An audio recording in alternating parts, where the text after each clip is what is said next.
Confiar no efeito é semear para a carne.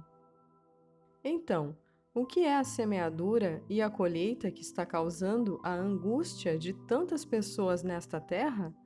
Paulo resumiu tudo e teremos que fazer o que ele provavelmente fez, mas que nunca ficou impresso.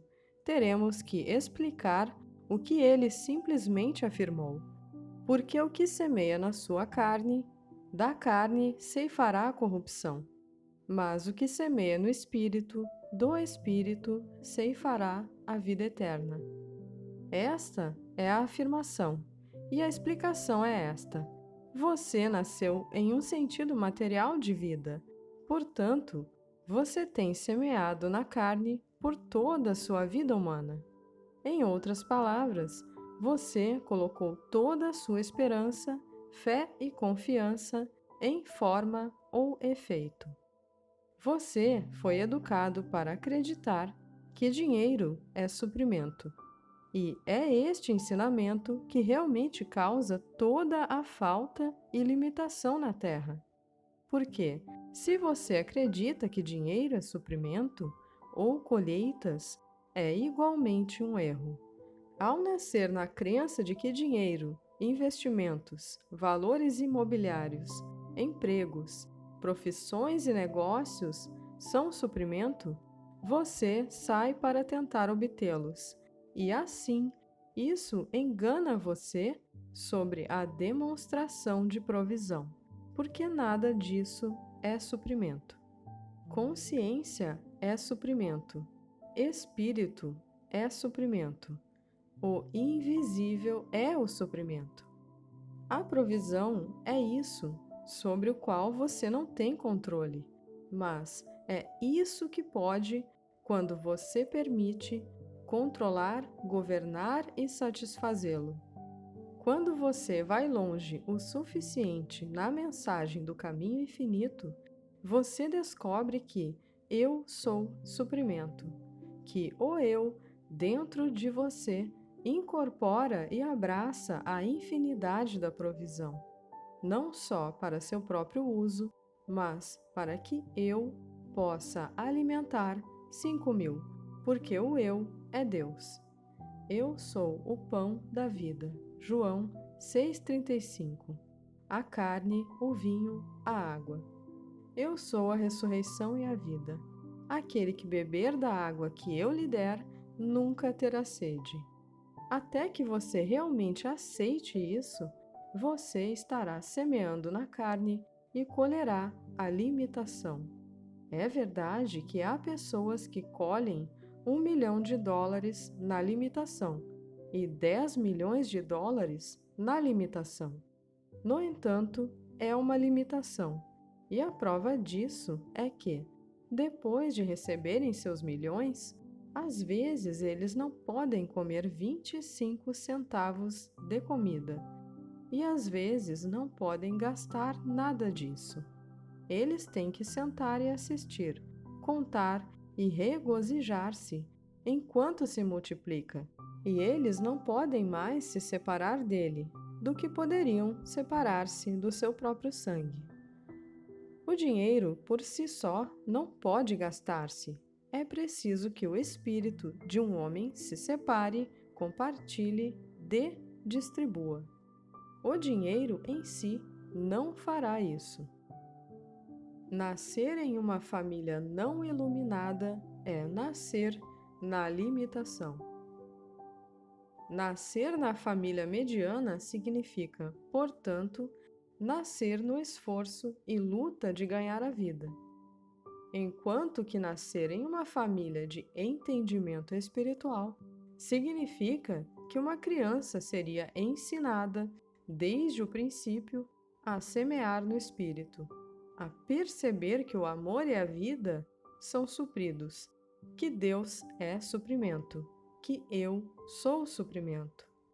Aquela criança cresceria com um conceito tão diferente de provisão que ela nunca lutaria, mentiria ou trapacearia por isso. Mas qualquer atividade que ela empreendesse, fosse como artista, médico, advogado, designer ou construtor, ela estaria fazendo para a alegria da vida.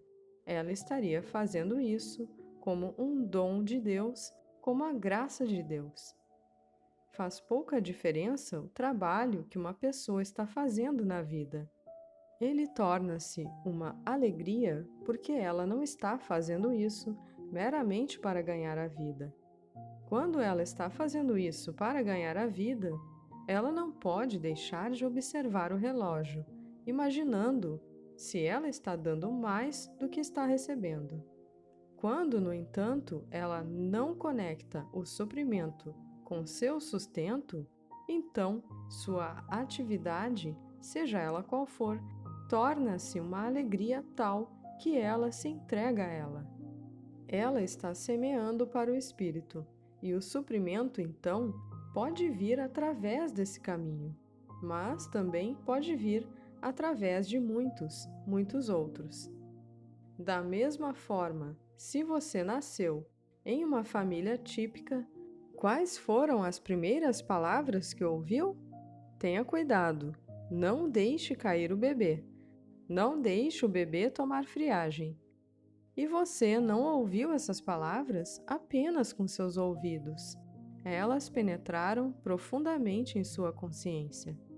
Daquele segundo em diante, você pode estar certo de que estava semeando para a carne. Estava observando o corpo. Você teve o cuidado de não se sentar em uma poça ou molhar os pés. Você estava com medo de germes. Em outras palavras, você estava fazendo algo que o deixava apreensivo com o corpo. Uma das primeiras coisas que um jovem aprende quando vai para a escola é: não converse com um estranho. Ele pode ser um sequestrador. Então, um medo de sequestradores entra na mente de todas as crianças, enquanto poucas crianças encontram um deles. Provavelmente, apenas um em 10 milhões.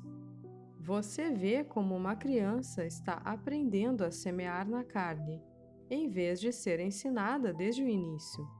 Essas pessoas são seus irmãos e irmãs. São filhos de Deus? Não. Esse estranho pode ser um sequestrador, e mesmo que não seja, ele provavelmente não pertence à sua igreja, e isso faz com que ele seja ruim. E ele pode não pertencer à sua raça ou à sua nação, e isso torna-o pior ainda. Você entende o que quero dizer com semeando para a carne? Não tem nada a ver com seus pecados pessoais. Seus pecados pessoais e os meus são devidos ao fato de que nascemos nesta consciência que semeia na carne. Portanto, uma coisa tornou-se um prazer da carne e outra se tornou uma dor da carne. Isso se tornou desejável para a carne, e isso se tornou indesejável para a carne. E o que está acontecendo? O que aconteceu? Tudo o que você fez foi atender à carne. Agora, o que é sobre o espírito? Quando ouviram falar disso, quem já ouviu falar do espírito invisível que está em nós? Este espírito invisível, que é o Espírito de Deus no homem? Quem já dirigiu sua atenção para o Espírito de Deus em seu próximo, ou para o Espírito de Deus no pecador? Quem já dirigiu sua atenção para o fato de que não apenas os santos, mas todos os pecadores têm o mesmo Espírito de Deus neles, e que é apenas a sua ignorância desta verdade que traz sobre você as discórdias da carne, até mesmo as doenças? Reconhecendo o invisível. Você está vivendo no plano materialista da consciência, que tem todas as suas esperanças, ambições, medos, amores e ódios no mundo externo? Ou você percebe que, por trás desse universo visível, há uma presença espiritual invisível que é poder e lei? Você entende que aquilo que foi feito e que é visível realmente foi feito daquilo que é invisível? A multiplicação de cocos em um coqueiro depende não da árvore, mas de uma fonte invisível que opera na árvore, através dela, sobre ela e, finalmente, como ela, a árvore. O mundo a chama de força da natureza, mas sem nunca saber o que é uma força da natureza. Na verdade, é um nome dado à atividade invisível, desconhecida, que produz frutos onde antes não existia. Se a semeadura é inteiramente no plano materialista, sua colheita deve estar nesse plano. E uma vez que tudo no reino material é constituído tanto do bem quanto do mal, significa que haverá momentos em que você terá uma atividade material boa e abundante, e outras vezes você terá uma atividade material ruim e insuficiente. Você estará indo e voltando entre o bem e o mal, a abundância e a falta, a doença e a saúde, a vida e a morte. Semear para o espírito significa que, mesmo que você passe pelo seu senso humano da vida, da mesma maneira que você fazia anteriormente, executando externamente as mesmas tarefas, mas cuidando das obras do Pai da maneira que lhe foi dada, você estará reconhecendo que Deus é realmente a lei da sua atividade. Dentro de mim, embora invisível, está a presença e o poder de Deus. Dentro de mim está o reino de Deus, a totalidade de Deus. Eu não sei como ele opera, eu só sei que existe um espírito no homem e que o espírito dentro de mim é o Filho de Deus, minha verdadeira individualidade. Este Espírito de Deus está dentro de mim para um propósito específico: curar os doentes, ressuscitar os mortos, alimentar os famintos, perdoar o pecador. Está aqui para ir adiante de mim, para endireitar os caminhos tortos. Isaías 45, 2. Está aqui para ir antes de mim, revelar mansões para mim. João 14, 2. Ele caminha ao meu lado e atrás de mim. Este Filho de Deus dentro de mim, esta presença espiritual, está aqui para governar o meu dia. É minha comida, roupa e moradia. É a fonte da minha inspiração. E é Ele que governa, guia, protege e me conduz através da atividade do meu dia inteiro. Quando você compartilha de qualquer comida que esteja diante de você, faça-o na percepção consciente da fonte, para que você não caia na armadilha de acreditar que é seu dinheiro ou sua posição que compram aquele alimento para você. Na verdade, se você tivesse todos os milhões de um Rockefeller, você não poderia produzir uma única batata sem a atividade de Deus. Nem todo o dinheiro do mundo fará uma única cenoura ou um ovo. Nenhum. Somente a graça de Deus pode fazer isso.